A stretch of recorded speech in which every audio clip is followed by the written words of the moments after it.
Welcome to Riddhi Academy, where learning creates leaders, your destination for competitive exam success. Learn today, lead tomorrow. Welcome to our channel Riddhi academy. Friends, आज हम लोग पढ़ेंगे BHIC 134 के बारे में, जिसका subject name है हिस्ट्री ऑफ इंडिया 1707 से 1915 तक। फ्रेंड्स, आप लोग को हमारा ये वीडियो कैसा लगता है प्लीज़ कमेंट बॉक्स में लिखा कीजिए और हमारे वीडियो को ज़्यादा ज़्यादा लाइक, सब्सक्राइब और शेयर किया कीजिए, जिससे हमारा वीडियो आप लोग तक पहुंचते रहे और आप लोग को भी एग्ज़ाम में ये वीडियो हेल्प करे। तो अभी हम पढ़ेंगे भारत का इतिहास 1707 से 1905 ईस्वी। तो चलिए स्टार्ट करते हैं हमारा ये वीडियो। पहला क्वेश्चन है, ब्रिटिश शासन के अंतर्गत कृषि के व्यवसायीकरण के प्रभावों का वर्णन कीजिए। ब्रिटिश शासन के अंतर्गत कृषि के व्यवसायीकरण के प्रभावों का वर्णन कीजिए। सबसे पहले हम देखेंगे भूमिका। ब्रिटिश शासन के दौरान भारतीय कृषि का उद्देश्य किसानों की आवश्यकताओं की पूर्ति न होकर ब्रिटिश उद्योगों और ब्रिटिश बाजारों की मांग पूरी करना बन गया। किसानों को खाद्यान्न फसलों के स्थान पर कपास, नील, जूट, चाय, कॉफ़ी तथा गन्ने जैसी नकदी फसल उगाने के लिए प्रोत्साहित किया गया। इस प्रक्रिया को कृषि का व्यवसायीकरण कहा गया। इसके भारतीय अर्थव्यवस्था, कृषि व्यवस्था और किसानों के जीवन पर व्यापक प्रभाव पड़ा। कृषि के व्यवसायीकरण के प्रमुख प्रभाव, इसके प्रमुख प्रभाव क्या क्या हुए? पहले है नगद फसलों का विस्तार। इससे नगद फसलों का विस्तार होने लगा, जैसे कपास, नील, जूट, चाय, कॉफ़ी और गन्ने फसलों का उत्पादन बढ़ा। खाद्यान्न फसलों का क्षेत्र घटने लगा। खाद्यान्न फसलों में जैसे गेहूँ, चावल, ये सब का फसल का उत्पादन घटने लगा। फिर है किसान का आर्थिक शोषण। किसान का आर्थिक शोषण भी होने लगा। किसानों को महाजनों और साहूकारों से ऊंचे ब्याज पर ऋण लेना पड़ता था। फसल का उचित मूल्य नहीं मिलने पर उनकी आर्थिक स्थिति कमज़ोर होती चली गई। फिर है खाद्यान्न संकट और अकाल। खाद्यान्न का संकट हुआ और अकाल आ गया। जब हम लोग खाद्य फसल उपजाएंगे ही नहीं तो खाद्यान्न का संकट तो आएगा ही। खाद्यान्न उत्पादन में कमी आने लगी। अनेक क्षेत्रों में अकाल और भूखमरी की स्थिति उत्पन्न हुई। इसके बाद है विदेशी व्यापार में वृद्धि। विदेशी व्यापार वृद्धि, जब हम विदेशी व्यापार ही करेंगे, नकदी फसल नहीं उगाएंगे तो विदेशी व्यापार में वृद्धि होगा। भारत से कच्चे माल का निर्यात बढ़ा। ब्रिटेन के उद्योगों को सस्ता कच्चा माल मिलने लगा। फिर ग्रामीण अर्थव्यवस्था पर प्रभाव। इसका ग्रामीण अर्थव्यवस्था पर क्या प्रभाव रहा? पारंपरिक कृषि व्यवस्था कमजोर हुई। ग्रामीण गरीबी, बेरोजगारी और असमानता में वृद्धि हुई। फिर किसान आंदोलन का उदय। किसान आंदोलन का उदय इसी से हुआ। किसान में असंतोष बढ़ा। नील विद्रोह, दक्कन दंगे, पबना आंदोलन और चंपारण सत्याग्रह जैसे आंदोलन हुए। कृषि का बाजारीकरण। कृषि का बाजारीकरण हुआ। कृषि स्थानीय आवश्यकताओं के बजाय बाजार की मांग पर निर्भर हो गई। जो जो बाजार में मांग था उसी पर निर्भर हो गई। किसानों की आय बाजार के उतार चढ़ाव से प्रभावित होने लगा। बाजार में कीमत बढ़ता तो किसानों की आय बढ़ती, बाजार में कीमत घटता तो किसानों की आय घटती। अपने बेसिक हितों को लाभ। ब्रिटिश सरकार और विदेशी व्यापारियों को अधिक लाभ मिला। भारतीय किसानों और ग्रामीण अर्थव्यवस्था का शोषण बढ़ा। कृषि के व्यवसायीकरण का मूल्यांकन। अब कृषि के व्यवसायीकरण का मूल्यांकन करना है। भारतीय कृषि विश्व बाजार से जुड़ गई। भारत की जो कृषि थी वो विश्व बाजार से जुड़ गई। परिवहन और व्यापार का विस्तार हुआ। किसानों की आर्थिक स्थिति कमजोर हुई। ग्रामीण क्षेत्रों में ऋणग्रस्तता और गरीबी बढ़ी। राष्ट्रीय आंदोलन में किसानी समस्याएं प्रमुख मुद्दा बन गया। अब इससे निष्कर्ष क्या निकला? निष्कर्ष निकला कि ब्रिटिश शासन के अंतर्गत कृषि का व्यवसायीकरण भारतीय किसानों के लिए लाभदायक सिद्ध नहीं हुआ। इससे विदेशी व्यापार और ब्रिटिश उद्योगों को लाभ मिला, जबकि भारतीय किसान शोषण, ऋणग्रस्त, गरीबी और अकाल जैसी गंभीर समस्याओं से जूझ रहे थे। दूसरा प्रश्न है, 1857 के विद्रोह के प्रमुख कारण क्या थे? विवेचना कीजिए। 1857 के क्रांति जो हुई थी उसका प्रमुख कारण हम लोग को बताना है। सबसे पहले इसका हम देखेंगे भूमिका। 1857 का विद्रोह भारतीय इतिहास की एक महत्वपूर्ण घटना थी। इसे भारत का प्रथम स्वतंत्रता संग्राम भी कहा जाता है। यह विद्रोह केवल सैनिक असंतोष का परिणाम नहीं, बल्कि राजनीतिक, आर्थिक, सामाजिक और धार्मिक सैनिक कारणों का संयुक्त परिणाम था। 1857 के विद्रोह के प्रमुख कारण, अब इसके प्रमुख कारण क्या क्या थे? पहला थे राजनीतिक कारण। लॉर्ड डलहौजी की विलय नीति यानी डॉक्ट्रिन ऑफ लैप्स से अनेक राज्यों को विलय किया गया। जैसे अवध राज्य के विलय से शासकों और जनता में असंतोष फैल गया। आर्थिक कारण, इसके आर्थिक कारण क्या थे? किसानों पर भारी कर लगाए गए, कुटीर उद्योगों के पतन से कारीगर बेरोजगार हो गए, जमींदारों और किसानों की आर्थिक स्थिति खराब हो गई। सामाजिक एवं धार्मिक कारण, अब 1857 की क्रांति से सामाजिक और धार्मिक पर क्या प्रभाव पड़ा? सामाजिक और धार्मिक कारण, अंग्रेजों की सामाजिक सुधार नीतियों को धार्मिक हस्तक्षेप माना गया। ईसाई मिशनरियों की गतिविधियों से लोगों में भय और असंतोष फैल गया। सैनिक कारण, अब सैनिक का क्या कारण था? भारतीय सैनिकों के साथ भेदभाव किया जाता था। वेतन, प्रोन्नति और सुविधाओं में असमानता थी। विदेशी सेवा के लिए मजबूर किए जाने से असंतोष बढ़ गया। तत्कालीन कारण क्या थे? अब 1857 की क्रांति होने के तत्कालीन कारण क्या थे?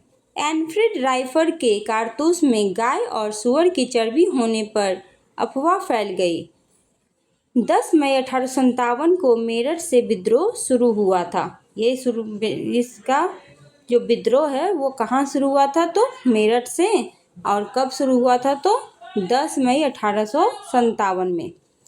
परिणाम क्या हुआ? 1857 की क्रांति का परिणाम क्या हुआ? ईस्ट इंडिया कंपनी का शासन समाप्त हुआ और भारत का शासन सीधे ब्रिटिश क्राउन के अधीन आ गया। भारतीय राष्ट्रीय चेतना को नई दिशा मिली। अब 1857 की क्रांति का निष्कर्ष क्या निकला? 1857 का विद्रोह ब्रिटिश शासन के विरुद्ध भारतीय जनता के व्यापक असंतोष का परिणाम था। यद्यपि यह तत्काल सफल नहीं हुआ, फिर भी इसने भारतीय स्वतंत्रता आंदोलन की मजबूत नींव रखी। अब प्रश्न संख्या देखेंगे 3। फ्रेंड्स, आप लोग को हमारा ये वीडियो कैसा लगता है प्लीज़ कमेंट बॉक्स में बताया कीजिए और ज़्यादा से ज़्यादा हम लोग को सपोर्ट कीजिए, सब्सक्राइब कीजिए, लाइक कीजिए और शेयर कीजिए, जिससे हम आप तक और भी अच्छे से वीडियो पहुंचा सकें और आप लोग हमारे वीडियो को देखकर अपने एग्ज़ाम में अच्छे नंबर ला सकें। तो friends, please subscribe, like and share, please support कीजिए। तीसरा क्वेश्चन है, मिसलों का उदय कैसे हुआ? सिख राज्य व्यवस्था में उनकी भूमिका का परीक्षण कीजिए। मिसलों का उदय कैसे हुआ? उनका परीक्षण कीजिए। पहले हम इसका देखेंगे भूमिका। मुगल साम्राज्य के पतन और अफगान आक्रमणों के समय पंजाब में सिख शक्ति का विकास हुआ। इस काल में सिखों ने अनेक स्वतंत्र सैन्य संगठनों का गठन किया, जिसे मिसल कहा गया। बाद में इन्हीं मिसलों ने सिख साम्राज्य की स्थापना का आधार तैयार किया। मिसलों के उदय के कारण। मुगल साम्राज्य का पतन। मुगल शासन कमजोर होने से पंजाब में सत्ता का शून्य उत्पादन हुआ। अफगान आक्रमण में अहमद शाह अब्दाली के आक्रमणों से क्षेत्र में अस्थिरता बढ़ी। खालसा पंथ की स्थापना। गुरु गोविंद सिंह ने सिखों को संगठित कर खालसा पंथ की स्थापना की। पूछा जाएगा कि खालसा पंथ की स्थापना किसने की, तो गुरु गोविंद सिंह जी ने। खालसा दल का गठन। दल खालसा का गठन। सिख योद्धाओं ने विभिन्न क्षेत्रों में मिसलों का गठन किया। सिख राज्य व्यवस्था में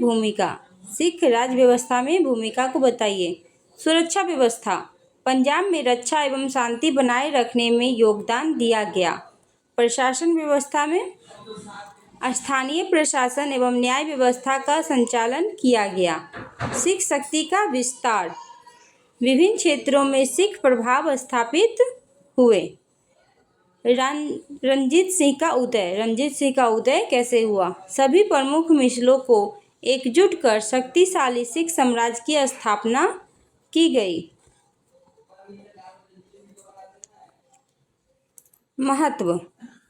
इनके महत्व क्या थे? पंजाब में राजनीतिक अस्थिरता आई। सिख राज्य की मजबूत नींव पड़ी। विदेशी आक्रमणों का प्रतिरोध हुआ। निष्कर्ष क्या निकला? मिसलों ने सिख शक्ति को संगठित कर पंजाब में एक शक्तिशाली राज्य का निर्माण कर मार्ग प्रशस्त किया। अब क्वेश्चन देखेंगे 4। बंगाल विभाजन तथा स्वदेशी आंदोलन की राष्ट्रीय भावना के विकास में भूमिका की विवेचना कीजिए। बंगाल विभाजन और स्वदेशी आंदोलन की राष्ट्रीय भावना के विकास में भूमिका की विवेचना कीजिए। सबसे पहले हम इसकी देखेंगे भूमिका। 1905 में लॉर्ड कर्जन ने बंगाल का विभाजन किया। इसका उद्देश्य प्रशासनिक सुविधा के बजाय भारतीय राष्ट्रीय आंदोलन को कमजोर करना था। इसके विरोध में स्वदेशी आंदोलन प्रारंभ हुआ, जिसने राष्ट्रीय आंदोलन को जन आंदोलन का रूप दिया। बंगाल विभाजन एवं स्वदेशी आंदोलन की भूमिका क्या रही? राष्ट्रीय चेतना का विकास। इससे राष्ट्रीय चेतना का विकास हुआ। पूरे देश में अंग्रेजी शासन के विरुद्ध जनमत तैयार हुआ। राष्ट्रीय एकता की भावना मजबूत हुई। विदेशी वस्तुओं का बहिष्कार। विदेशी कपड़े एवं वस्तुओं का बहिष्कार किया गया। स्वदेशी वस्तुओं का प्रयोग बढ़ाया गया। राष्ट्रीय शिक्षा का विकास। राष्ट्रीय विद्यालयों एवं शिक्षण संस्थाओं की स्थापना की गई। भारतीय संस्कृति पर आधारित शिक्षा को बढ़ावा मिला। जन भागीदारी, और इसमें लोगों की भागीदारी क्या रही? छात्र, महिला, किसान और व्यापारी आंदोलन से जुड़े। आंदोलन व्यापक जन आंदोलन बन गया। राजनीति प्रभाव क्या रहा? उग्र राष्ट्रवाद को बढ़ावा मिला। भारतीय राष्ट्रीय कांग्रेस अधिक सक्रिय हुई। महत्व, इसके महत्व क्या थे? स्वतंत्रता आंदोलन को नई दिशा मिली। आर्थिक आत्मनिर्भरता की भावना विकसित हुई। राष्ट्रीय एकता और देशभक्ति मजबूत हुई। निष्कर्ष, इसके निष्कर्ष हुए कि बंगाल विभाजन और स्वदेशी आंदोलन ने भारतीय राष्ट्रीय चेतना को सशक्त बनाया तथा स्वतंत्रता आंदोलन को नई गति प्रदान की गई। क्वेश्चन 5। स्वराज के लिए गांधीवादी संघर्ष के वैचारिक तत्वों और राजनीतिक तरीकों की चर्चा कीजिए। स्वराज के लिए गांधीवादी संघर्ष के वैचारिक तत्वों तथा राजनीतिक तरीकों की चर्चा कीजिए। सबसे पहले हम इसकी देखेंगे भूमिका। महात्मा गांधी ने भारतीय स्वतंत्रता आंदोलन को सत्य, अहिंसा और जनशक्ति के आधार पर नई दिशा दी। उनका उद्देश्य शांतिपूर्ण और नैतिक संसाधनों से स्वराज प्राप्त करना था। गांधीवादी संघर्ष के वैचारिक तत्व। पहले है सत्य। सत्य को जीवन और राजनीति का सर्वोच्च सिद्धांत माना। अहिंसा, अहिंसा के स्थान पर शांतिपूर्ण संघर्ष को अपनाया। सत्याग्रह, अन्याय के विरुद्ध शांतिपूर्ण विरोध का मार्ग अपनाया। स्वदेशी, खादी एवं स्वदेशी वस्तुओं के प्रयोग पर बल दिया। आत्मनिर्भरता, ग्राम उद्योग, चरखा और कुटीर उद्योगों को बढ़ावा दिया गया। गांधीवादी राजनीतिक तरीके, असहयोग आंदोलन, सरकारी संस्थाओं और विदेशी वस्तुओं का बहिष्कार, सविनय अवज्ञा आंदोलन, अन्यायपूर्ण कानून का शांतिपूर्ण उल्लंघन, भारत छोड़ो आंदोलन, अंग्रेजों से भारत छोड़ने की मांग, रचनात्मक कार्यक्रम, शिक्षा, स्वास्थ्य, छुआछूत उन्मूलन और ग्राम विकास पर बल दिया। महत्व, इनके महत्व क्या रहे? स्वतंत्रता आंदोलन जन आंदोलन बना, सभी वर्गों की भागीदारी बढ़ी, राष्ट्रीय एकता और आत्मविश्वास मजबूत हुआ। निष्कर्ष, इससे निष्कर्ष क्या निकले? गांधीवादी संघर्ष ने सत्य और अहिंसा के माध्यम से भारतीय स्वतंत्रता आंदोलन को व्यापक जन समर्थन दिलाया तथा स्वराज प्राप्ति का मार्ग प्रशस्त किया। क्वेश्चन नंबर 6, औपनिवेशिक शासन की प्रारंभिक राष्ट्रवादी आर्थिक आलोचना की विवेचना कीजिए। औपनिवेशिक शासन की प्रारंभिक राष्ट्रवादी आर्थिक आलोचना की विवेचना कीजिए। पहले हम देखेंगे इसकी भूमिका। 19वीं शताब्दी के उत्तरार्ध में भारतीय राष्ट्रवादी नेताओं ने ब्रिटिश शासन की आर्थिक नीतियों की आलोचना प्रारंभ की। उनका मानना था कि अंग्रेजी शासन भारत की आर्थिक उन्नति के बजाय अपने हितों के लिए कार्य कर रहा था तथा उन्हें इस आर्थिक शोषण को स्पष्ट किया। प्रारंभिक राष्ट्रवादी आर्थिक आलोचना। धन निष्कासन सिद्धांत, भारत की संपत्ति लगातार इंग्लैंड भेजी जा रही थी, इससे भारत की आर्थिक स्थिति कमजोर होती गई। स्वदेशी उद्योगों का पतन, ब्रिटिश नीतियों के कारण कुटीर एवं हस्तशिल्प उद्योग नष्ट हुए, लाखों कारीगर बेरोजगार हो गए। कृषि का शोषण, किसानों पर भारी भूमि कर लगाया गया, अकाल और गरीबी की समस्या बढ़ी। असमान व्यापार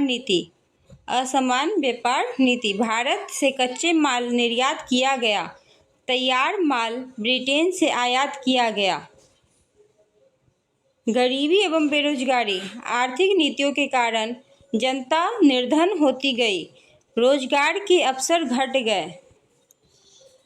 महत्व, इसका महत्व क्या रहा? आर्थिक शोषण की वास्तविकता जनता के सामने आई, राष्ट्रीय आंदोलन को वैचारिक आधार मिला, स्वदेशी उद्योगों और आत्मनिर्भरता पर बल दिया गया, विदेशी आर्थिक नीतियों का व्यापार विरोध शुरू हुआ।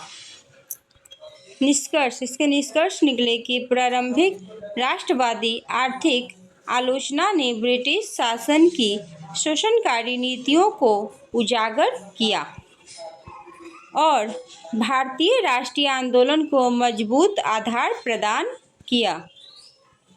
अब देखेंगे क्वेश्चन नंबर 7, क्षेत्रीय राजनीति का उदय। क्षेत्रीय राजनीति के उदय पर हम लोगों को लघु टिप्पणी यानी शॉर्ट टिप्पणी लिखना है। सबसे पहले हम इसका देखेंगे भूमिका। मुगल साम्राज्य के पतन के बाद भारत के विभिन्न क्षेत्रों में अनेक स्वतंत्र राज्यों का उदय हुआ। इससे क्षेत्रीय राजनीति का उदय कहा जाता है। मुख्य बिंदु में है मुगल सत्ता का पतन, केंद्रीय शासन कमजोर हो गया, प्रांतीय शासन स्वतंत्र होने लगा। स्वतंत्र राज्यों का उदय, हैदराबाद, अवध, बंगाल और मैसूर जैसे राज्य विकसित हुए। मराठों और सिखों की शक्ति बढ़ी।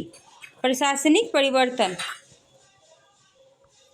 क्षेत्रीय शासकों ने अपनी प्रशासनिक व्यवस्था स्थापित की, स्थानीय हितों को मजबूती मिला। स्थानीय हितों का महत्व मिला। प्रभाव, इनके प्रभाव क्या थे? राजनीतिक अस्थिरता बढ़ी, अंग्रेजों को भारत में हस्तक्षेप का अवसर मिला। निष्कर्ष, इसके निष्कर्ष क्या निकले? क्षेत्रीय राजनीति ने भारतीय इतिहास में नई राजनीतिक शक्तियों के उदय का मार्ग प्रशस्त किया।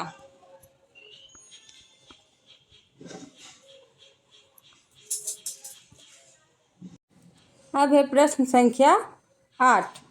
एवेंजेलिकवाद पर संक्षिप्त टिप्पणी लिखिए। सबसे पहले इसकी देखेंगे भूमिका। एवेंजेलिकवाद 19वीं शताब्दी का एक ईसाई धार्मिक सुधार आंदोलन था। इसके समर्थक ईसाई धर्म के प्रचार, शिक्षा और नैतिक सुधार पर बल देते थे। प्रमुख बिंदु में है धार्मिक प्रचार। ईसाई धर्म के प्रचार प्रसार पर विशेष बल दिया गया। मिशनरियों ने भारत में सक्रिय कार्य किया। शिक्षा का प्रसार, विद्यालय एवं महाविद्यालय स्थापित किए गए। आधुनिक शिक्षा को बढ़ावा मिला। सामाजिक सुधार, सती प्रथा एवं अन्य सामाजिक कुरीतियों का विरोध किया गया। महिला शिक्षा को प्रोत्साहन दिया गया। प्रभाव, इसके प्रभाव क्या रहे? भारतीय समाज में नए विचारों का प्रसार हुआ। कई स्थानों पर धार्मिक और सामाजिक विवाद भी उत्पन्न हुए। निष्कर्ष, निष्कर्ष क्या निकला? एवेंजेलिकवाद ने शिक्षा और सामाजिक सुधार में योगदान दिया, लेकिन इसके धार्मिक प्रचार ने भारतीय समाज में अनेक बहसों को भी जन्म दिया। क्वेश्चन देखेंगे 9। बंगाल पर ब्रिटिश विजय। बंगाल पर ब्रिटिश का विजय पे लघु टिप्पणी लिखना है। सबसे पहले देखेंगे इसका भूमिका। 18वीं शताब्दी में बंगाल पर ब्रिटिश विजय ने भारत में अंग्रेजी शासन की नींव मजबूत किया और इसके प्रमुख प्रभाव पड़े। मुख्य बिंदु में देखेंगे प्लासी का युद्ध 1757। प्लासी का युद्ध प्रमुख बिंदु है। प्लासी का युद्ध 1757 रॉबर्ट क्लाइव ने पराजित किया। बंगाल में अंग्रेजी प्रभाव स्थापित हुआ। बक्सर का युद्ध 1764। बक्सर का युद्ध 1764 अंग्रेजों ने संयुक्त भारतीय शक्तियों को हराया। बंगाल, बिहार और उड़ीसा की दीवानी प्राप्त हुई। प्रभाव, इसके प्रभाव क्या थे? ईस्ट इंडिया कंपनी की शक्ति बढ़ी। भारत में ब्रिटिश शासन का विस्तार प्रारंभ हुआ। आर्थिक संसाधनों पर अंग्रेजों का नियंत्रण स्थापित हुआ। निष्कर्ष, निष्कर्ष निकले कि बंगाल पर ब्रिटिश विजय भारत में अंग्रेजी साम्राज्य की स्थापना का निर्णायक चरण सिद्ध हुई। अब क्वेश्चन है 10। महालवाड़ी व्यवस्था पर टिप्पणी लिखिए। महालवाड़ी व्यवस्था पर टिप्पणी लिखिए। सबसे पहले इसका देखेंगे भूमिका। महालवाड़ी व्यवस्था ब्रिटिश शासन द्वारा लागू की गई प्रमुख भू राजस्व व्यवस्थाओं में एक थी। इसे 1833 में लागू किया गया था। इस व्यवस्था में पूरे गांव यानी महाल को भू राजस्व की इकाई माना जाता था। प्रमुख बिंदु है इसमें उद्देश्य भू राजस्व की नियमित वसूली, सरकार आय में वृद्धि करना। व्यवस्था की विशेषताएं, व्यवस्था की क्या क्या विशेषताएं थी? पूरे गांव यानी महल से सामूहिक रूप से कर वसूला जाता था। कर निर्धारण समय समय पर बदला जाता था। लागू क्षेत्र, अब कौन कौन क्षेत्र में लागू था? उत्तर पश्चिमी प्रांत, पंजाब तथा मध्य भारत के कुछ भागों में लागू की गई थी। प्रभाव, इसके प्रभाव क्या थे? किसानों पर कर का बोझ बढ़ गया। ग्रामीण ऋणग्रस्तता एवं आर्थिक कठिनाइयां बढ़ गई। सरकार की आय में वृद्धि हुई। निष्कर्ष, महालवाड़ी व्यवस्था से ब्रिटिश सरकार को लाभ हुआ, लेकिन किसान की आर्थिक स्थिति अधिक कमजोर हो गई। अब नेक्स्ट क्वेश्चन है पश्चिम भारत में सुधार। पश्चिम भारत में कैसे सुधार हुआ, इसके बारे में लघु टिप्पणी लिखना है। सबसे पहले इसका देखेंगे भूमिका। 19वीं शताब्दी में पश्चिमी भारत में अनेक सामाजिक सुधार आंदोलनों का विकास हुआ। इन आंदोलनों का उद्देश्य समाज में व्यापक कुरीतियों को समाप्त कर आधुनिक एवं प्रगतिशील समाज का निर्माण करना था। प्रमुख बिंदु में है शिक्षा का प्रसार। स्त्री शिक्षा एवं आधुनिक शिक्षा को बढ़ावा दिया गया। विद्यालयों एवं शिक्षण संस्थानों की स्थापना हुई। सामाजिक सुधार, इसमें सामाजिक सुधार क्या क्या हुए? बाल विवाह, जाति भेद एवं छुआछूत का विरोध किया गया। विधवा विवाह का समर्थन किया गया। विधवा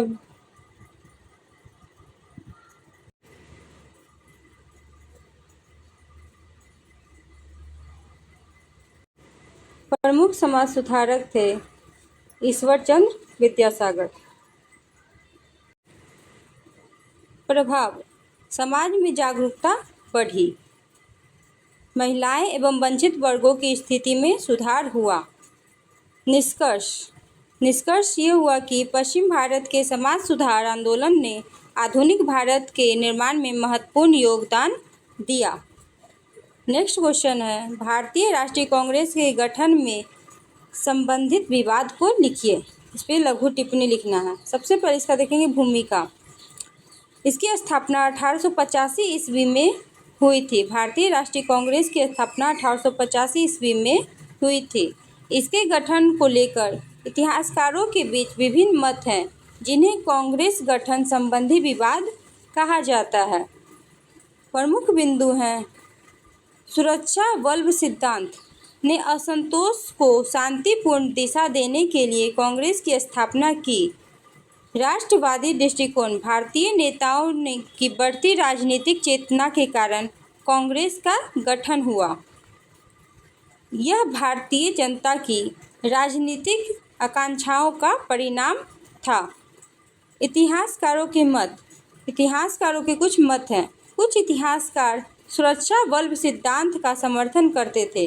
अन्य इतिहासकार इसे भारतीय राष्ट्रवाद का स्वाभाविक विकास मानते थे।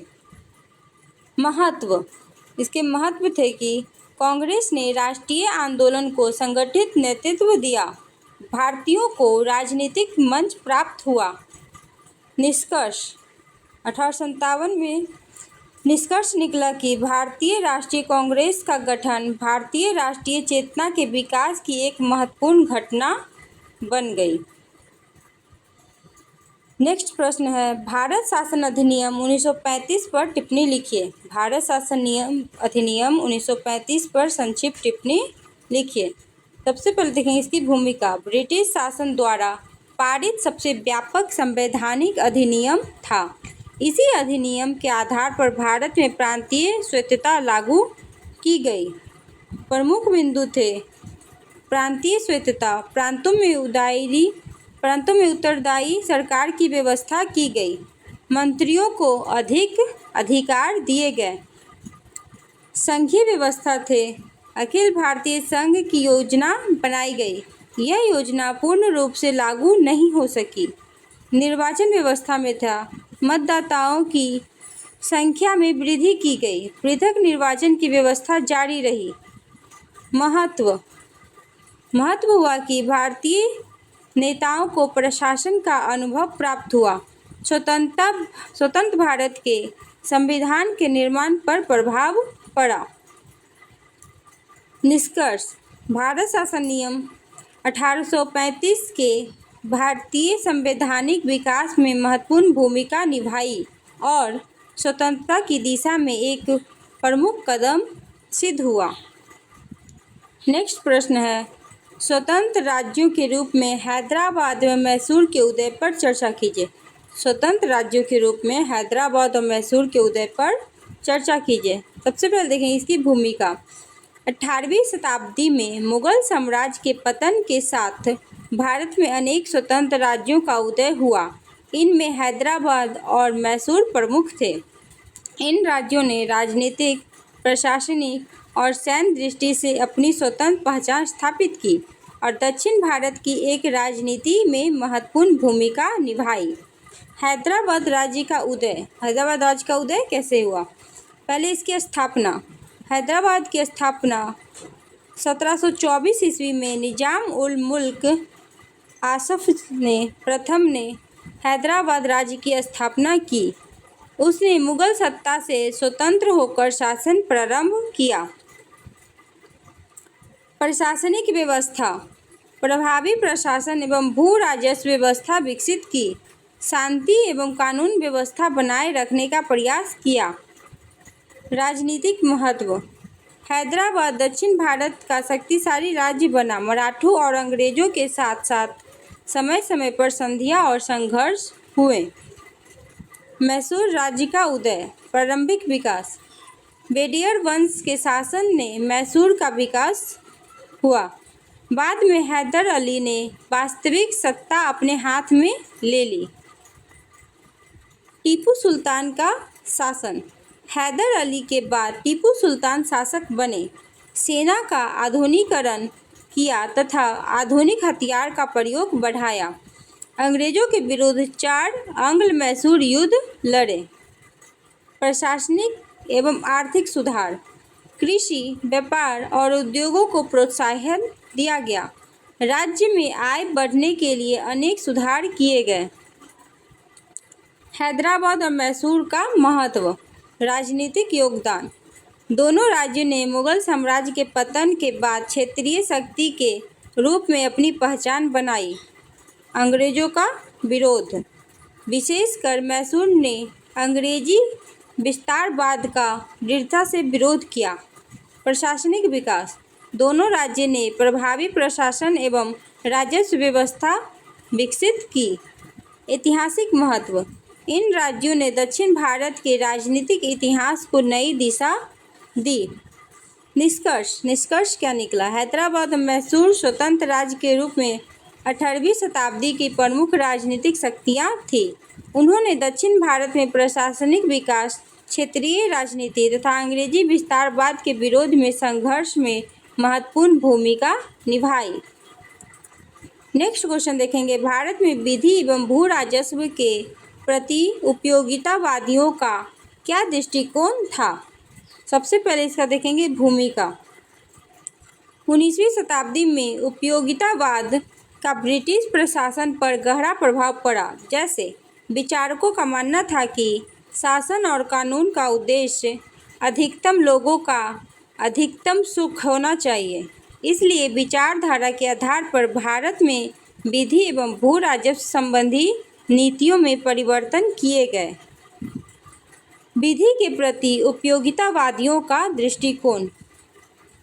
कानून का एकीकरण। पूरे भारत में समान कानून लागू करने पर बल दिया गया। न्याय व्यवस्था को अधिक व्यवस्थित बनाने का प्रयास किया गया।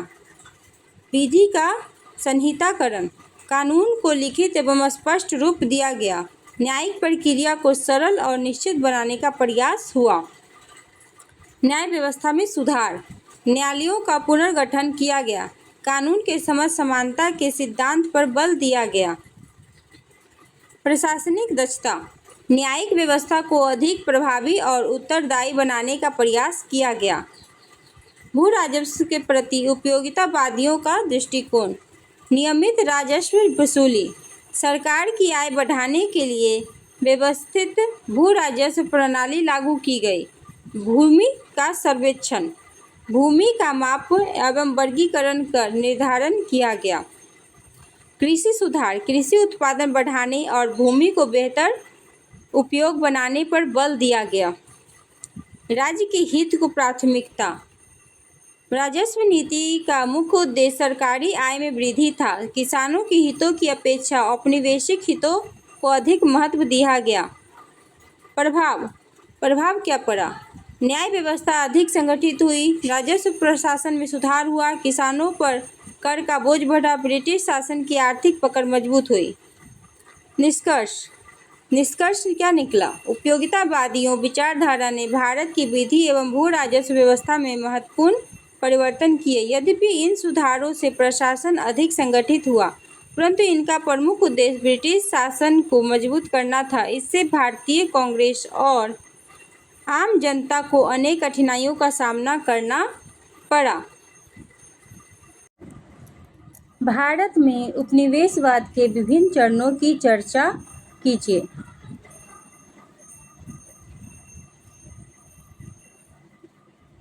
पहले देखेंगे भूमिका। भूमिका में है, भारत में उपनिवेशवाद का अर्थ है भारत पर ब्रिटिश शासन की स्थापना और उसके माध्यम से राजनीतिक, आर्थिक और सामाजिक नियंत्रण स्थापित करना। यह प्रक्रिया धीरे धीरे विकसित हुई और इसके विभिन्न चरण रहे। उपनिवेशवाद के प्रमुख चरण। व्यापारिक चरण 1757 से 1813। व्यापारिक चरण ने व्यापार के माध्यम से अपना प्रभाव बढ़ाया और बाद में राजनीतिक शक्ति प्राप्त की। औद्योगिक चरण 1813 से 1858। भारत को कच्चे माल के स्रोत और तैयार माल के बाजार के रूप में विकसित किया गया। भारतीय कुटीर उद्योग का पतन हुआ। वित्तीय पूंजीवाद का चरण 1858 से 1947 तक। भारत में रेल, डाक, तार और बैंकिंग का विकास किया गया। विदेशी पूंजी का निवेश बढ़ा। भारत की अर्थव्यवस्था ब्रिटिश हितों के अनुसार संचालित होने लगी। उपनिवेशवाद के प्रभाव। आर्थिक प्रभाव। धन का निष्कासन हुआ। कृषि और उद्योग प्रभावित हुए।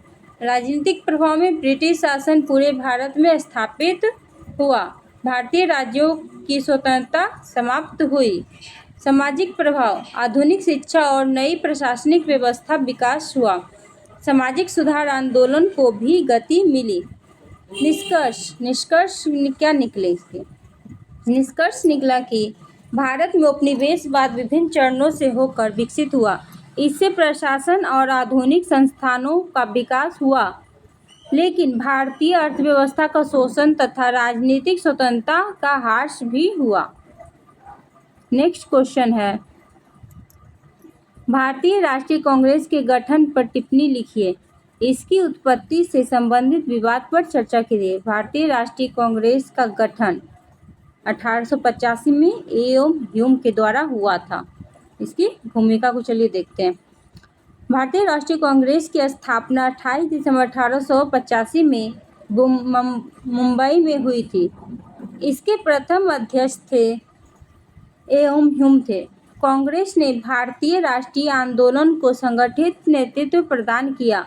इसके गठन की परिस्थितियों और उद्देश्यों को लेकर साहित्यकारों में मतभेद है।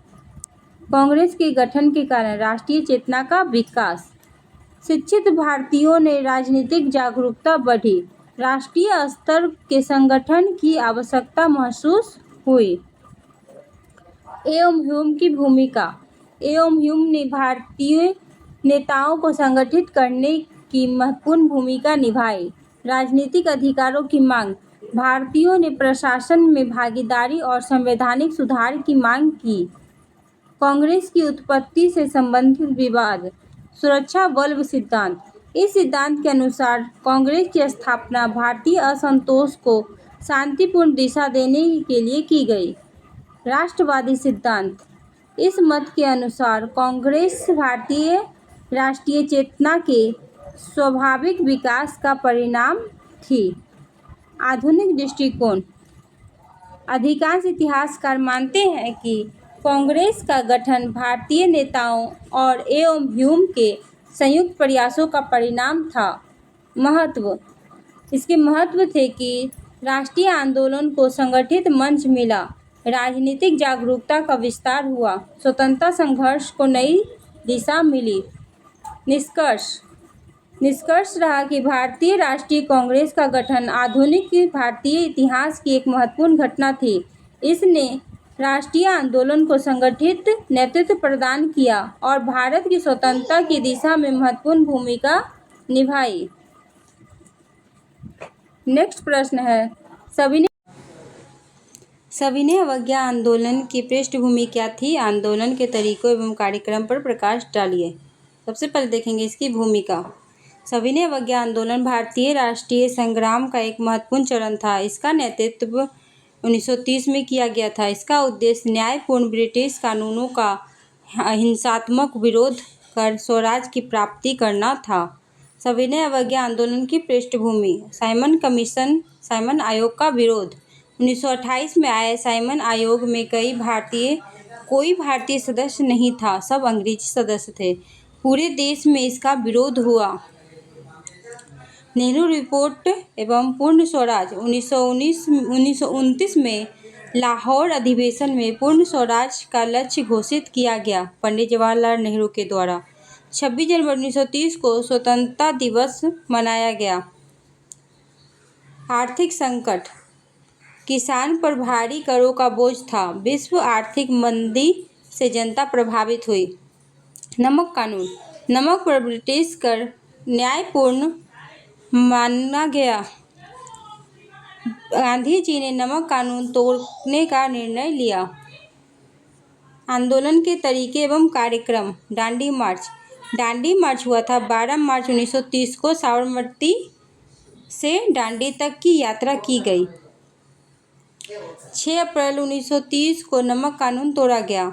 नमक कानून का उल्लंघन, जनता ने स्वयं नमक बनाकर नमक कानून का विरोध किया। विदेशी वस्तुओं का बहिष्कार, विदेशी कपड़ों और वस्तुओं का बहिष्कार किया गया। खादी एवं स्वदेशी वस्तुओं को अपनाया गया। करों का बहिष्कार, कई स्थानों पर कर न देने का आंदोलन चलाया गया। धरना एवं प्रदर्शन, शांतिपूर्ण सभाएं, जुलूस और सत्याग्रह आयोजित किए गए। महिलाएं एवं युवाओं की भागीदारी, बड़ी संख्या में महिलाएं, विद्यार्थियों और किसानों ने आंदोलन में भाग लिया। आंदोलन का महत्व क्या रहा? स्वतंत्रता आंदोलन जन आंदोलन बन गया। राष्ट्रीय चेतना और एकता मजबूत हुई। ब्रिटिश सरकार पर राजनीतिक दबाव बढ़ा। भारत के स्वतंत्रता संघर्ष को अंतर्राष्ट्रीय पहचान मिली। निष्कर्ष क्या निकले? सविनय अवज्ञा आंदोलन ने भारतीय स्वतंत्रता संग्राम को नई दिशा दी। सत्य, अहिंसा और जन सहभागिता के माध्यम से इस आंदोलन ने स्वराज की भावना को पूरे देश में सशक्त बनाया। क्वेश्चन नेक्स्ट देखेंगे। संविधान सभा की संरचना तथा कार्यप्रणाली की परीक्षण कीजिए। सबसे पहले इसका भूमिका देखेंगे। भारतीय संविधान का निर्माण करने के लिए संविधान सभा का गठन 1946 ईस्वी में किया गया। इस सभा ने लगभग 3 वर्षों तक कार्य करके भारत का संविधान तैयार किया, जो 26 जनवरी 1950 को लागू हुआ था। संविधान सभा की संरचना, सबसे पहले इसका गठन देखेंगे। संविधान सभा का गठन 1946 में कैबिनेट मिशन योजना के अंतर्गत किया गया था। इसके सदस्य प्रारंभ में 389 सदस्य थे। विभाजन के बाद सदस्यों की संख्या 299 रह गई। अध्यक्ष, संविधान सभा के अध्यक्ष चुने गए। प्रारूप समिति के अध्यक्ष थे डॉक्टर राजेंद्र प्रसाद थे प्रारूप समिति के अध्यक्ष। संविधान सभा के संविधान सभा की कार्यप्रणाली, समितियों का गठन, विभिन्न विषयों के लिए अनेक समितियां बनाई गई। प्रारूप निर्माण, प्रारूप समिति ने संविधान का मसौदा तैयार किया। खुली चर्चा, प्रत्येक अनुच्छेद पर विस्तृत चर्चा एवं संशोधन किए गए। लोकतांत्रिक प्रक्रिया, निर्माण बहुमत और सहमति के आधार पर किए गए। संविधान का अंगीकरण, 26 जनवरी 1949 को संविधान स्वीकार किया गया, जबकि 26 जनवरी 1950 को संविधान लागू किया गया। संविधान सभा का महत्व क्या रहा? भारत को लोकतांत्रिक संविधान मिली, मौलिक अधिकार एवं नीति निर्देशक तत्वों का स्थान मिला, लोकतांत्रिक धर्मनिरपेक्षता और न्याय के सिद्धांत स्थापित हुए। निष्कर्ष क्या निकला? संविधान सभा ने लोकतांत्रिक मूल्यों पर आधारित संविधान का निर्माण कर स्वतंत्र भारत की मजबूत संवैधानिक नींव रखी। नेक्स्ट क्वेश्चन है, पानीपत का तृतीय युद्ध 1761 में हुआ था। इसके बारे में आपको संक्षिप्त टिप्पणी लिखना है। सबसे पहले इसकी भूमिका देखेंगे। 14 जनवरी 1761 को मराठों के बीच लड़ा गया। यह भारतीय इतिहासों के सबसे महत्वपूर्ण युद्धों में एक था। प्रमुख बिंदु, इसके कारण क्या थे? उत्तर भारत में मराठों के बढ़ते प्रभाव का विरोध, अब्दाली की भारत पर प्रभुत्व स्थापित करने की इच्छा। मराठा और मोहम्मद शाह अब्दाली के बीच पानीपत का युद्ध लड़ा गया था 1761 ईस्वी में। युद्ध, मराठा सेना का नेतृत्व किया। भीषण युद्ध में मराठों की पराजय हुई, जिसमें मराठा पराजय हुआ था और मोहम्मद शाह अब्दाली जीत गया था। परिणाम, मराठा शक्ति को भारी क्षति पहुंची। उत्तर भारत में राजनीतिक अस्थिरता बढ़ी। अंग्रेजों के विस्तार का मार्ग अधिक आसान हुआ। निष्कर्ष, पानीपत के तृतीय युद्ध से निष्कर्ष क्या निकला? पानीपत का तृतीय युद्ध भारतीय इतिहास का एक निर्णायक मोड़ था, जिसने उत्तर भारत की राजनीतिक परिस्थितियों और गहराई से प्रभावित किया। नेक्स्ट क्वेश्चन देखेंगे, विऔद्योगीकरण। विऔद्योगीकरण क्या है, इसके बारे में संक्षिप्त टिप्पणी लिखना है। विऔद्योगीकरण का अर्थ है किसी देश के पारंपरिक उद्योगों का पतन या कमजोर होना। ब्रिटिश शासन के दौरान भारत में कुटीर एवं हस्तशिल्प उद्योग का व्यापक विनाश हुआ, जिसे विऔद्योगीकरण कहा जाता है। प्रमुख बिंदु हैं कुटीर उद्योगों का पतन, हथकरघा, वस्त्र एवं हस्तशिल्प उद्योगों तेजी से पतन हुआ, लाखों कारीगर बेरोजगार हो गए। ब्रिटिश औद्योगिक नीति, भारत में कच्चे माल सस्ते दाम पर निर्यात किए गए। ब्रिटेन में बने तैयार माल को भारत में बेचा गया। आर्थिक प्रभाव, बेरोजगारी और गरीबी में वृद्धि हुई। भारत कृषि प्रधान अर्थव्यवस्था बन गया। सामाजिक प्रभाव, कारीगरों का जीवन स्तर गिर गया।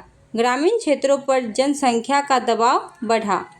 निष्कर्ष रहा कि विऔद्योगीकरण ने भारतीय अर्थव्यवस्था को कमजोर किया तथा पारंपरिक उद्योगों के पतन में देश में गरीबी और बेरोजगारी बढ़ी। नेक्स्ट क्वेश्चन है, रैयतवाड़ी व्यवस्था। रैयतवाड़ी व्यवस्था क्या है, इसके बारे में हम लोग को संक्षिप्त टिप्पणी लिखना है। सबसे पहले इसकी देखेंगे भूमिका। रैयतवाड़ी व्यवस्था ब्रिटिश शासन की प्रमुख भू राजस्व व्यवस्था थी। इसे मुख्यतः दक्षिण भारत में लागू किया गया। इस व्यवस्था में सरकार सीधे किसान यानी रैयत से भू राजस्व वसूल करती थी। प्रमुख बिंदु थे, प्रवर्तक ने इस व्यवस्था को विकसित किया। प्रमुख विशेषताएं थी, किसान को भूमि का स्वामी माना गया। सरकार सीधे किसान से कर वसूल करती थी। समय समय पर भूमि का सर्वेक्षण कर निर्धारित किया जाता था। लाभ था कि बिचौलियों की भूमि समाप्त हुई। किसानों का सरकार से सीधा संबंध स्थापित हुआ। इसकी हानियां भी थी, कर की दरें अधिक थी, फसल खराब होने पर भी कर देना पड़ता था, किसान ऋणग्रस्त होते चले गए। अब इसके निष्कर्ष क्या निकले? रैयतवाड़ी व्यवस्था से सरकार को राजस्व तो मिला, लेकिन भारी करों के कारण किसानों की आर्थिक स्थिति बहुत ही कमजोर होती चल गई। फसल उपजे चाहे नहीं उपजे, उन्हें कर देना ही पड़ता था। अब नेक्स्ट क्वेश्चन है, संथाल विद्रोह। संथाल विद्रोह कब हुआ, कैसे हुआ, इसके बारे में हम लोग को संक्षिप्त टिप्पणी लिखना है। संथाल विद्रोह 1855-56 में वर्तमान झारखंड और बिहार क्षेत्र में रहने वाले संथाल आदिवासियों द्वारा ब्रिटिश शासन, महाजनों और जमींदारों के शोषण के विरुद्ध किया गया एक महत्वपूर्ण जन विद्रोह था। इसके प्रमुख बिंदु क्या थे? सबसे पहले इसका देखेंगे कारण। महाजनों और जमींदारों का आर्थिक शोषण हुआ। अत्यधिक भूमि कर और न्यायपूर्ण नीतियां लागू की गई। ब्रिटिश शासन की दमनकारी व्यवस्था हुई। नेतृत्व, इसने विद्रोह का नेतृत्व लिया। प्रमुख घटनाएं क्या थी? हजारों संथालों ने ब्रिटिश शासन के विरुद्ध संघर्ष किया। अंग्रेजों ने सैन्य बल का प्रयोग कर विद्रोह को दबा दिया। अब महत्व देखेंगे। आदिवासी असंतोष को राष्ट्रीय स्तर पर पहचान मिली। बाद में आदिवासी क्षेत्र के प्रशासन में कुछ सुधार किए गए। निष्कर्ष, संथाल विद्रोह आदिवासियों के अधिकारों और शोषण के विरुद्ध संघर्ष का महत्वपूर्ण उदाहरण था तथा भारतीय जन आंदोलन के इतिहास में इसका विशेष स्थान था। नेक्स्ट क्वेश्चन है, बंगाल का विभाजन। बंगाल का विभाजन 1905 में हुआ था। इसके बारे में हम लोग को संक्षिप्त टिप्पणी लिखना है कि बंगाल का विभाजन कब हुआ, कैसे हुआ और किसने किया, क्या हुआ इसमें। तो सबसे पहले देखेंगे इसकी भूमिका। 1905 में भारत के तत्कालीन वायसराय जब लॉर्ड कर्जन थे, लॉर्ड कर्जन ने बंगाल का विभाजन किया। आधिकारिक रूप से इसका उद्देश्य प्रशासनिक सुविधा बताया गया, लेकिन वास्तविक उद्देश्य भारतीय राष्ट्रीय आंदोलन को कमजोर करना और फूट डालो और शासन करो की नीति लागू करना था। प्रमुख बिंदु: विभाजन का उद्देश्य प्रशासनिक सुविधा का तर्क दिया गया। राष्ट्रीय आंदोलन को कमजोर करना प्रमुख उद्देश्य था। विभाजन: बंगाल को पूर्वी बंगाल तथा असम तथा पश्चिम बंगाल में बांटा गया। बंगाल को 3 भागों में बांटा गया, पूर्वी बंगाल, असम और पश्चिम बंगाल में बांटा गया। विरोध: पूरे देश में व्यापक विरोध हुआ। विदेशी वस्तुओं का बहिष्कार किया गया। स्वदेशी आंदोलन प्रारंभ हुआ। प्रभाव: राष्ट्रीय चेतना का विकास हुआ। भारतीय राष्ट्रीय आंदोलन को नई गति मिली। 1911 में बंगाल विभाजन रद्द किया गया। 1905 में बंगाल विभाजन शुरू किया गया और 1911 में इसे रद्द कर दिया गया। निष्कर्ष क्या निकले? बंगाल विभाजन भारतीय राष्ट्रीय आंदोलन का महत्वपूर्ण मोड़ सिद्ध हुआ। इससे स्वदेशी आंदोलन और राष्ट्रीय एकता को नई शक्ति मिली। नेक्स्ट क्वेश्चन है चंपारण आंदोलन। चंपारण आंदोलन किसने किया, कब हुआ, कैसे हुआ, इसके बारे में हम लोग को संक्षिप्त टिप्पणी लिखना है। लेकिन चंपारण आंदोलन जो थे वो महात्मा गांधी ने किया था। चंपारण आंदोलन 1917 में बिहार के चंपारण जिले में किसान की समस्या के समाधान के लिए चलाया गया पहला सफल सत्याग्रह था। इसका नेतृत्व महात्मा गांधी ने किया था। प्रमुख बिंदु हैं कारण। सबसे पहले इसका कारण क्या था? नील की जबरन खेती, 3 कठिया पड़ती यानी कि 3/20 भाग पे खेती करने वाला 3 कठिया पड़ती। किसानों का आर्थिक शोषण, अंग्रेज नील उत्पादों को अत्याचार, अंग्रेज जो नील उत्पादते थे उसी को अत्याचार। नेतृत्व: महात्मा गांधी ने किसान की समस्या का अध्ययन किया, किसानों को संगठित कर शांतिपूर्ण सत्याग्रह शुरू किया। परिणाम यह हुआ कि 3 कठिया पट्टी समाप्त हो गया। नील की खेती पर 3 कठिया पट्टी जो था वो समाप्त हो गया। किसानों को राहत मिली क्योंकि उससे भूमि बंजर हो जाती थी। गांधी जी राष्ट्रीय नेता के रूप में पहचान मिल गई। गांधी जी को राष्ट्रीय नेता के रूप में पहचान मिल गया। महत्व: भारत में गांधी जी का पहला सफल सत्याग्रह था। भारत में अगर पूछे तो गांधी जी का पहला सत्याग्रह जो था वो नील की खेती चंपारण में 1917 में था। ऐसे सबसे पहले वो दक्षिण अफ्रीका में उनका सत्याग्रह हुआ था। किसानों में आत्मविश्वास और राजनीतिक चेतना का विकास हुआ। निष्कर्ष निकला कि चंपारण आंदोलन ने भारतीय स्वतंत्रता आंदोलन को नई दिशा दी, सत्याग्रह की शक्ति को सिद्ध किया। नेक्स्ट क्वेश्चन है भारतीय राष्ट्रीय कांग्रेस का नरम दल। भारतीय राष्ट्रीय कांग्रेस जो थे वो 2 दलों में टूटे थे, एक नरम दल और एक गरम दल। फिलहाल हमको नरम दल पे संक्षिप्त टिप्पणी बताना है। सबसे पहले इसकी भूमिका को देखेंगे। भारतीय राष्ट्रीय कांग्रेस के प्रारंभिक नेताओं को नरम दल कहा जाता है। इन नेताओं का विश्वास संवैधानिक एवं शांतिपूर्ण तरीके से राजनीतिक सुधार प्राप्त करने में था। प्रमुख नेता थे दादा भाई नौरोजी, गोपाल कृष्ण गोखले, फिरोज शाह मेहता इत्यादि। प्रमुख विचार में थे संवैधानिक सुधारों की मांग, प्रार्थना निवेदन, शांतिपूर्ण आंदोलन में विश्वास, प्रशासन में भारतीयों की भागीदारी बढ़ाने पर बल दिया। योगदान था कि राष्ट्रीय चेतना का विकास किया गया, भारतीयों को राजनीतिक रूप से संगठित किया गया, स्वतंत्रता आंदोलन की प्रारंभिक नींव रखी गई। सीमाएं: ब्रिटिश सरकार से अत्यधिक अपेक्षाएं, जनसाधारण की सीमित भागीदारी। निष्कर्ष निकला कि नरम दल ने शांतिपूर्ण और संवैधानिक तरीके से भारतीय राष्ट्रीय आंदोलन की मजबूत नींव रखी तथा आगे के स्वतंत्रता संघर्ष का मार्ग प्रशस्त किया। नेक्स्ट क्वेश्चन है आज़ाद हिंद फौज INA पे लघु संक्षिप्त टिप्पणी लिखना है।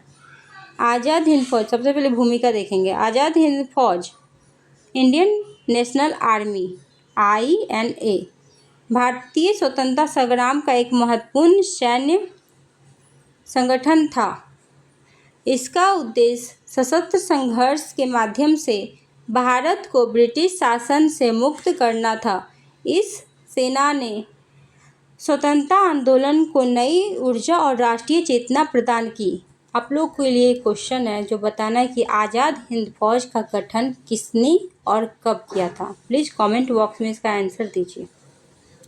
प्रमुख बिंदु है स्थापना।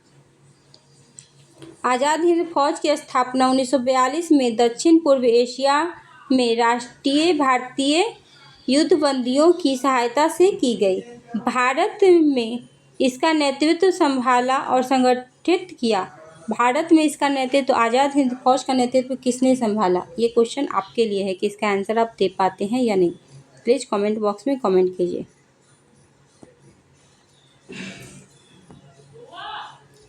आज़ाद हिंद सरकार। आज़ाद हिंद सरकार 1943 में सुभाष चंद्र बोस ने आज़ाद हिंद सरकार की स्थापना की थी। उन्होंने जय हिंद, दिल्ली चलो तथा तुम मुझे खून दो मैं तुम्हें आज़ादी दूंगा जैसे प्रेरणादायक नारे दिए थे। सुभाष चंद्र बोस जी का नारा था जय हिंद, दिल्ली चलो और तुम मुझे खून दो मैं तुम्हें आज़ादी दूंगा। अब हमको बताना है कि सुभाष चंद्र बोस का जन्म कब और कहाँ हुआ था। सैन्य अभियान। INA ने जापान की सहायता से भारत की सीमा तक अभियान चलाया। इम्फाल और कोहिमा क्षेत्र में अंग्रेजों के विरुद्ध युद्ध लड़ा। महत्व, इसके महत्व क्या थे। भारतीय सैनिकों में राष्ट्रीय भावना का विकास हुआ। ब्रिटिश शासन की सैन्य शक्ति और प्रतिष्ठा को चुनौती मिली। INA के मुद्दों ने पूरे देश में स्वतंत्रता आंदोलन की नई गति प्रदान की। निष्कर्ष क्या निकले। आज़ाद हिंद फौज भारतीय स्वतंत्रता संग्राम का एक गौरवपूर्ण अध्याय है। यद्यपि यह सैन्य दृष्टि से सफल नहीं हो सकी, फिर भी इसने भारतीयों में देशभक्ति, आत्मविश्वास और स्वतंत्रता की भावना को अत्यधिक मजबूत किया। स्वतंत्रता प्राप्ति की प्रक्रिया को तेजी करने में महत्वपूर्ण योगदान दिया। फ्रेंड्स, तो हमारा ये वीडियो यहीं पर समाप्त होता है। आप लोगों को ये वीडियो कैसा लगा, अपनी राय हमारे कमेंट बॉक्स में ज़रूर दीजिएगा और हमारे वीडियो को जितना हो सके लाइक, सब्सक्राइब और शेयर कीजिए, जिससे आप लोग को भी हेल्प मिले और हमारा भी हेल्प मिले। Thank you for watching this video. For complete exam preparation, subscribe to Riddhi Academy. Learn today, lead tomorrow.